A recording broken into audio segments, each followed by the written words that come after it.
Le coup de poing fut rapide, mais Chloé l'avait vu venir avant qu'il n'atteigne sa cible.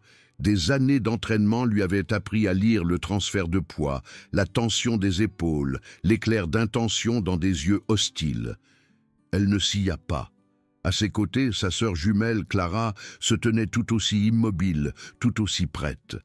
La foule d'élèves qui les entourait dans la cour retenait son souffle, téléphone levé, attendant le sang.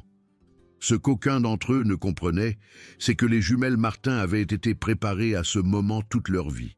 Leur père, un ancien militaire, avait passé d'innombrables heures à leur enseigner non seulement comment se battre, mais quand se battre. Aujourd'hui, cette ligne avait finalement été franchie.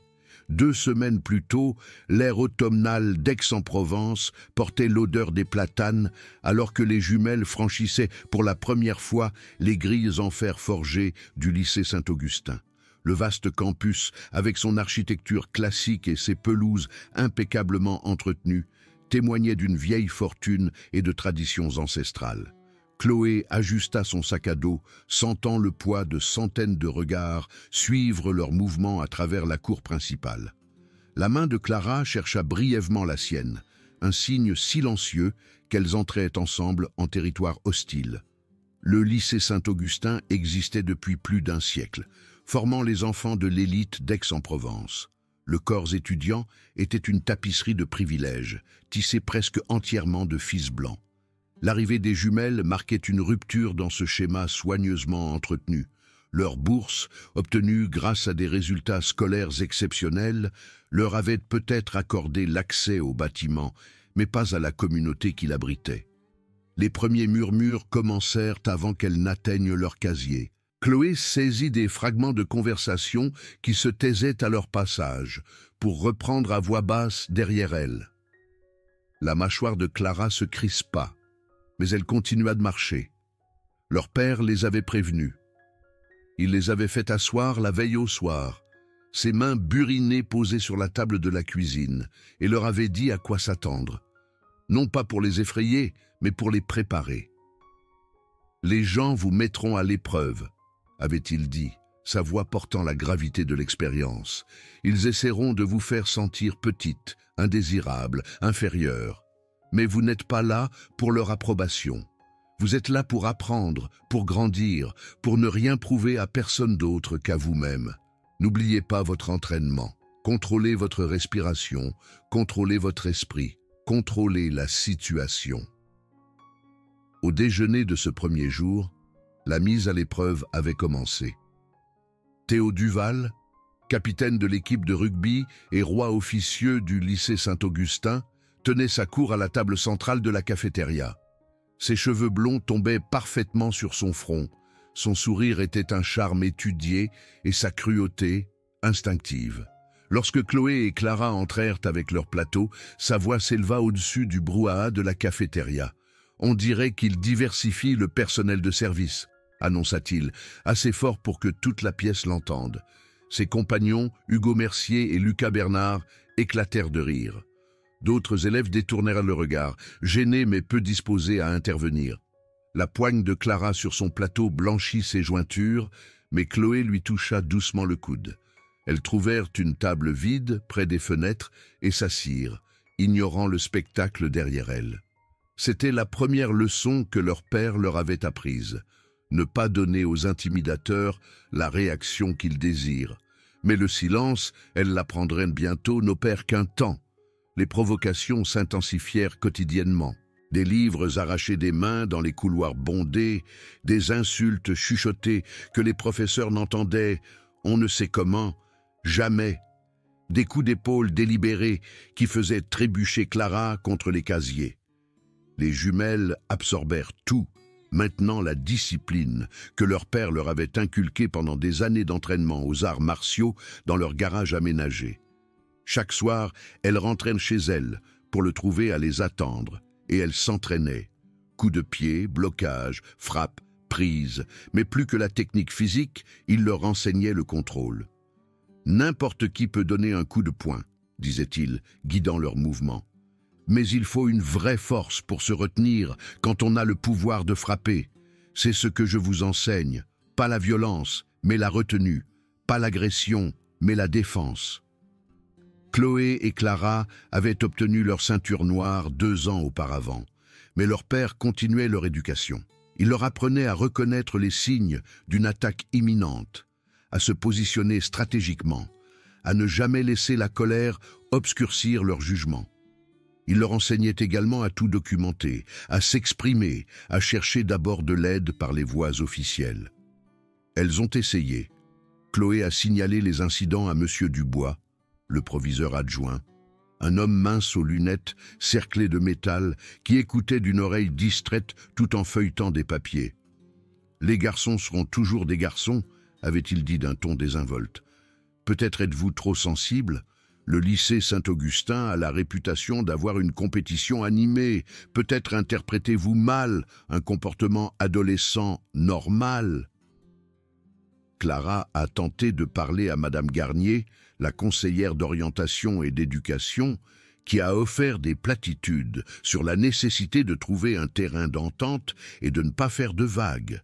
« Vous êtes nouvelles ici », avait-elle dit avec un sourire condescendant. « Laissez le temps faire. Essayez de mieux vous intégrer. » S'intégrer, comme si le problème était leur incapacité à s'assimiler plutôt que l'hostilité qui les entourait. Le point de rupture survint un vendredi matin. Chloé arriva à son casier pour le trouver tagué d'une insulte raciste si ignoble qu'elle ne put se résoudre à la prononcer à voix haute. À côté, des dessins grossiers se moquaient de son apparence. De la peinture rouge coulait comme du sang, s'accumulant sur le sol poli. Des élèves se rassemblèrent, certains haletants, la plupart filmant, quelques-uns riant. Théo se tenait à proximité, les bras croisés, arborant un sourire narquois qui confirmait son implication. Clara arriva quelques instants plus tard, son propre casier étant dégradé de la même manière. Les sœurs se tenaient côte à côte, fixant la haine littéralement peinte devant elles. Chloé sentit son cœur battre dans ses oreilles, sentit ses mains se serrer en poing. Elle jeta un coup d'œil à Clara et y vit sa propre rage se refléter. Mais elles ne crièrent pas, ne pleurèrent pas, ne donnèrent à personne la satisfaction de les voir craquer. Au lieu de cela, elles commencèrent à tout documenter méthodiquement avec leur téléphone, prenant des photos sous plusieurs angles, enregistrant les réactions de la foule, capturant l'expression satisfaite de Théo. Lorsque M. Leclerc, le proviseur, arriva finalement convoqué par un professeur nerveux, il observa le vandalisme avec ce qui semblait être une véritable consternation. « C'est inacceptable », déclara-t-il, assez fort pour que les élèves rassemblés l'entendent. « Nous allons enquêter de manière approfondie. » L'enquête dura moins d'une journée. Malgré des preuves vidéo claires que plusieurs élèves avaient filmées, malgré la présence évidente de Théo sur les lieux, malgré la peinture encore fraîche sur ses mains lorsque la sécurité pensa enfin à vérifier, la conclusion fut exaspérante de prévisibilité. Preuves insuffisantes pour déterminer le coupable. Théo et ses amis reçurent une réprimande sévère. On dit à Chloé et Clara de passer à autre chose. Ce soir-là, assises en face de leur père à table, les jumelles racontèrent tout. Il écouta, sans interrompre, son expression s'assombrissant à chaque détail. Quand elles eurent fini, il se pencha en arrière sur sa chaise et les étudia toutes les deux attentivement. « Vous avez fait preuve d'une retenue remarquable, » dit-il finalement. « Vous avez tout fait correctement, suivi toutes les règles, cherché de l'aide par les voies officielles. Et le système vous a fait défaut. » Il marqua une pause, choisissant ses mots avec soin. « Ce qui se passe ensuite est votre choix. Vous pouvez changer d'école, je soutiendrai cette décision entièrement, ou vous pouvez rester et affronter cela. Mais si vous restez, comprenez qu'ils ne s'arrêteront pas. Ils continueront de pousser jusqu'à ce qu'ils forcent une confrontation. » Chloé et Clara se regardèrent, cette connexion jumelle faisant passer une compréhension silencieuse entre elles. Elles n'avaient jamais reculé devant un défi de leur vie. Elles ne commenceraient pas maintenant. « Nous restons », dit Chloé fermement. « Alors nous nous préparons », répondit leur père. « Parce que quand cette confrontation arrivera, et elle arrivera, Vous devrez être prête, non seulement physiquement, mais légalement et émotionnellement. À partir de maintenant, documentez tout, enregistrez chaque incident. Assurez-vous de n'être jamais seul si possible. Et rappelez-vous, si vous devez vous défendre, ne le faites que lorsque vous n'avez pas d'autre choix et n'utilisez que la force minimale nécessaire. Le week-end devint une session d'entraînement intensive. Leur père les poussa plus fort que jamais, les entraînant aux techniques défensives, aux stratégies de désescalade et surtout à la conscience situationnelle. Dimanche soir, il les fit asseoir une dernière fois. Si cela en vient à une confrontation physique, voici ce que vous devez comprendre, dit-il gravement.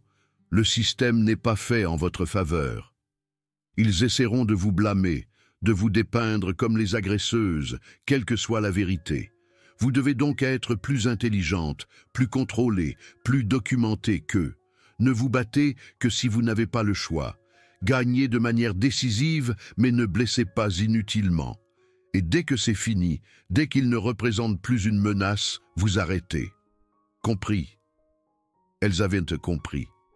Le lundi matin arriva avec une clarté cristalline. Chloé et Clara franchirent les grilles du lycée Saint-Augustin, la tête haute, leurs mouvements mesurés. D'autres élèves remarquèrent le changement immédiatement, un subtil glissement dans leur attitude qui parlait de résolution plutôt que de résignation. Théo le remarqua aussi. Il se tenait dans la cour principale avec Hugo et Lucas, observant les jumelles approcher. La confrontation était inévitable, orchestrée par le besoin de Théo de réaffirmer sa domination après le silence du week-end. Alors que les jumelles traversèrent la cour, il se plaça directement sur leur chemin, les forçant à s'arrêter. Les élèves commencèrent immédiatement à se rassembler, formant un cercle lâche, téléphone déjà en mode enregistrement. « Vous auriez dû rester à l'écart », dit Théo, sa voix portant à travers la cour. « Cette école n'est pas pour les gens comme vous. » Chloé croisa son regard sans ciller. « Des gens comme nous? Vous voulez dire des élèves qui ont réellement mérité leur place ici ?» La foule réagit par des inspirations aiguës. Le visage de Théo devint rouge. Il n'était pas habitué à être défié, surtout pas devant son royaume. Hugo s'avança, tentant d'intimider par sa taille. « Surveille ton langage », grogna Hugo, s'avançant dans l'espace de Chloé. Clara se décala légèrement, se positionnant pour couvrir le flanc de sa sœur. Leur entraînement rendait le mouvement instinctif. Théo saisit ce repositionnement subtil et le reconnut pour ce qu'il était, de la préparation. Cela l'enragea davantage. « Tu te crois forte ?» cracha-t-il, poussant Chloé violemment à l'épaule. La poussée fut une erreur. C'était la ligne dont leur père avait parlé, le moment où la défense devenait justifiée. Chloé absorba la force, la laissant se dissiper à travers son corps, plutôt que de la lui opposer. Son entraînement lui avait appris à lire l'énergie derrière une attaque, à l'utiliser plutôt qu'à s'y opposer. « Ne me touche plus », dit Chloé doucement, sa voix ferme. Théo rit, un aboiement rauque de dérision. Il la poussa à nouveau plus fort cette fois. À ses côtés, Lucas se dirigea vers Clara, tentant d'attraper son sac à dos. Ce qui se passa ensuite se déroula avec la précision d'une chorégraphie, mais avec l'authenticité d'une véritable maîtrise. Chloé esquiva la troisième poussée de Théo, son mouvement fluide et économique. Son élan le projeta en avant, déséquilibré. Elle ne le frappa pas. Elle n'était simplement pas là où il s'attendait à la trouver. Il trébucha, la confusion remplaçant l'arrogance sur son visage. Clara, quant à elle, s'était dégagée de l'emprise de Lucas avec une simple technique de poignet, redirigeant sa force et le faisant se déséquilibrer. Il tenta de l'attraper à nouveau, plus agressivement, et elle exécuta un blocage défensif parfait suivi d'une poussée contrôlée qui le fit reculer sur l'herbe. La foule éclata en cris. Théo, humilié par son attaque ratée, chargea Chloé avec une vraie violence dans les yeux. Cette fois, elle n'eut pas le choix. Alors qu'il balançait un coup sauvage, elle s'accroupit, attrapa son bras tendu et utilisa son propre élan pour le guider au-delà d'elle et le projeter au sol. La technique était du pur aïkido, utilisant la force de l'attaquant contre lui, ne nécessitant aucune frappe, juste une redirection et un contrôle. Hugo, voyant ses amis au sol, commit l'erreur critique d'aggraver la situation. Il saisit Clara par derrière, tentant de la maîtriser. En un mouvement fluide, elle abaissa son poids, brisa son étreinte, pivota et lui faucha les jambes. Il tomba lourdement, l'impact lui coupant le souffle. Toute la confrontation dura peut-être 30 secondes. Quand elle fut terminée, Théo, Hugo et Lucas gisaient au sol, étourdis et vaincus. Chloé et Clara se tenaient au-dessus d'eux, respirant calmement, pas un cheveu de travers. La foule resta dans un silence choqué, le seul son étant l'enregistrement continu de dizaines de téléphones. Monsieur Dubois, le proviseur adjoint, arriva quelques instants plus tard, se frayant un chemin à travers la foule. Il observa la scène. 3 élèves masculins au sol, 2 élèves féminines debout calmement, et une audience de témoins avec leur téléphone sorti. « Que s'est-il passé ici ?» demanda-t-il, bien que son ton suggérât qu'il avait déjà pris sa décision. Théo se releva en hâte, son visage tordu de rage et d'embarras. « Elles nous ont attaqués !» cria-t-il, pointant du doigt d'un air accusateur. « Sans aucune raison !» Le mensonge était si flagrant, si évidemment contredit par les preuves, que plusieurs élèves rirent. Les yeux de Dubois balayèrent la foule, s'arrêtant sur la forêt de téléphones. « Tout le monde, rangez ça !» ordonna-t-il. « C'est une affaire interne à l'école privée. » Mais les vidéos étaient déjà en cours de téléchargement, se propageant déjà au-delà de son contrôle. Dubois se tourna vers les jumelles. « Vous deux, venez avec moi. Vous 3 aussi, ajouta-t-il, désignant Théo et ses amis. Dans le bureau de M. Leclerc, le proviseur, la scène se déroula exactement comme leur père l'avait prédit. Théo se posa en victime, insistant sur le fait que les jumelles avaient attaqué sans provocation. Hugo et Lucas appuyèrent son récit, leurs mensonges répétés s'effondrant sous le poids des détails contradictoires. M. Leclerc, un homme aux cheveux argentés qui avait dirigé le lycée Saint-Augustin pendant 2 décennies, semblait fatigué. « C'est une situation sérieuse, » commença-t-il. « La violence, quelle qu'elle soit, ne peut être tolérée. »« Nous nous sommes défendus, » interrompit Chloé calmement. « Théo m'a poussé 2 fois. Lucas a tenté d'attraper ma sœur. Nous avons utilisé la force minimale nécessaire pour arrêter leurs attaques. Tout est en vidéo, sous plusieurs angles, filmé par au moins 20 élèves. » La mâchoire de Leclerc se serra. Il était au courant des vidéos. Elles circulaient déjà en ligne, déjà partagées avec des commentaires sur le harcèlement et le racisme. Les images montraient clairement Théo comme l'agresseur, montraient clairement les jumelles se défendant avec une retenue remarquable. « Néanmoins, dit Leclerc prudemment, je vous suspends tous en attendant une enquête complète. » C'était un compromis lâche, traitant victimes et agresseurs comme également coupables. Mais Chloé et Clara s'y étaient attendues. Elles s'y étaient préparées. « Nous allons prendre un avocat, » dit Clara doucement, « et nous allons déposer des plaintes formales, non seulement pour l'agression d'aujourd'hui, mais pour des semaines de harcèlement raciste documenté que cette administration a ignoré. » La température de la pièce sembla chuter. Le visage de Théo pâlit. Le calme soigneusement maintenu de Leclerc se fissura légèrement. Ce soir-là, le père des jumelles passa plusieurs appels téléphoniques, d'abord à un avocat spécialisé dans la lutte contre les discriminations avec qui il avait servi des années auparavant, puis aux médias locaux, puis au conseil d'administration du lycée. Au matin, l'histoire avait éclaté au-delà des grilles soigneusement contrôlées du lycée Saint-Augustin. Les vidéos devinrent virales, regardées des millions de fois sur les plateformes sociales. Des équipes de presse apparurent à l'école. Les parents exigèrent des réponses. Le conseil d'administration du lycée lança une enquête indépendante. Et la famille de Théo, aussi riche et influente qu'elle fut, se retrouva face à des questions qu'elle ne pouvait détourner avec de l'argent ou de l'influence. L'enquête dura 2 semaines.